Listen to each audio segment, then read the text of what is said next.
Hey, what's up? It's Joe. Welcome to my 5-Minute Friday for December 22nd. So it's almost Christmas time. And yeah, if you celebrate Christmas, I hope you have a great one. If you don't celebrate Christmas, and I guess I hope you have a great day. So anyway, some things on my mind has to do with content, right? So there's a couple threads to this. The first one involves a friend of mine who woke up the other morning and found an article about herself that was a bit interesting. It was about her and actually her family. And I'm not going to name names and kind of trying to obfuscate the article a bit. But long story short, this article was full of all kinds of inaccuracies. And upon further digging, it was very clear this was created by a large language model. So you might be thinking, well, that's interesting and scary. And yeah, I agree. It is interesting, scary, and it represents the future, right? In this case, this article is part of a larger SEO content generation effort by a company, and they were just cranking out thousands of articles and putting them on their site for SEO.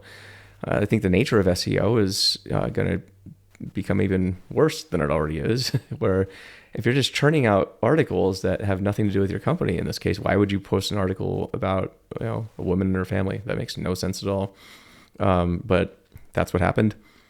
And you're going to start seeing a lot more content like this. So I think in this case, the value of content on the internet, I think, is going to be driven to zero for the most part, or maybe not zero, but it's going to be a lot less, right? And so, what can you do to stand out, though, right? And I would say that if you're making content for your company, you're going to have to do things that AI can't, right? You're going to have to do things like, community efforts, and I would say things that are a bit more high friction, high touch. But the writing and the generation of content on its own, without anything interesting, without building a trust with your audience, without building a sense of connection with your audience. I mean, that the content that does not do that will be worthless. In fact, it'll be less than worthless, because you can just keep producing all this stuff day and night, right? I mean, in this case, I went to this company's website and looked at the page counter on its blog. And what I found really interesting was, in a matter of 10 seconds, about 500 pages had been generated. And on each of these pages, there were 6 blogs. And so that was 3,000 blogs that were generated in a very short amount of time, or at least were published, right? And so in this case, I don't think there was any vetting of these articles. And you can just do the extrapolation, and you can probably tell that if every company starts doing this, then the internet's going to be polluted with just absolute shit, to put it politely.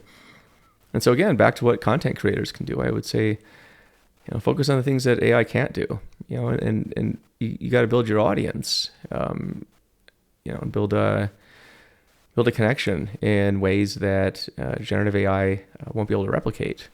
I think this is where the internet is going, where the future of the internet is going to be very much how the internet began. I was lucky enough to be around in the very early days of the internet before the browser, and it was about groups, user groups, chat groups, whatever. There's a connection, right? There's a connection to talking to people about ideas, and I think the content, is going to be very much the same, where you're going to build the audience around you and the ideas that you're advocating, and driving discussion, and so forth, right? And so I think that this is the direction that content's going to be going, at least worthwhile content. And then the other part of it is just, I think journalistic standards and true journalism, so to speak, is going to be brought back to the fore. So, you combine these two things together, and I think this is where content is going. And again, it's kind of a back to the future moment, where just the internet's going to be full of just endless amounts of crap. And the only thing that's going to combat that is to get back to being human and get back to creating great content that people like and people enjoy and they connect with. So, and I got more to say on this matter probably next week, in the weeks after. I actually have an announcement I'm going to be making very, very soon about a new company I'm launching, focused on content and education. But I'll save that for another day. It's getting close to Christmas time, and I'll probably have other things to do. So, anyway, I hope you have